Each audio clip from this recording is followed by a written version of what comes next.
Obrigado, presidente. Quero aqui usar esse espaço para comemorar a notícia da seleção do filme Até que a Música Pare, como um dos selecionados do 52ª edição do Festival de Cinema de Gramado.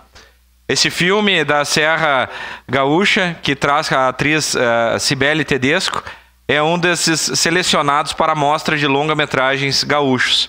Há um mês da abertura da 52ª edição do Festival de Cinema de Gramado, a organização divulgou ontem os filmes selecionados. O evento ocorre entre os dias 9 e 17 de agosto no Palácio dos Festivais. Entre os destaques da competição está o longa-metragem produzido aqui na Serra, Até que a Música Pare, que é dirigido por Cristiane Oliveira. Grande parte do filme é falado no italiano e teve cenas rodadas no município de Antônio Prado, Veranópolis, Nova Roma do Sul e Nova Bassano.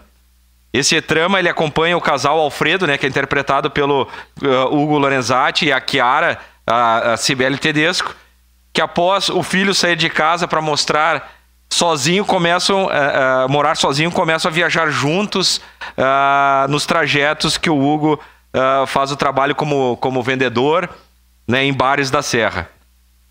Porém, quando a Chiara conhece a vida que o marido leva em suas viagens, uma descoberta inquietante vem à tona para abalar o relacionamento do casal.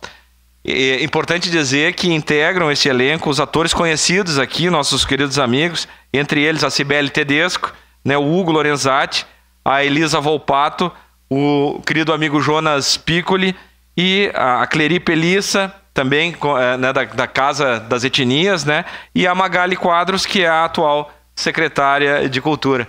Então, parabéns a todos os envolvidos, né, a todos os atores, a todos esses artistas, todos os diretores, mas um momento que muito nos orgulha, né, a seleção deste filme produzido aqui na Serra, Até que a Música Pare.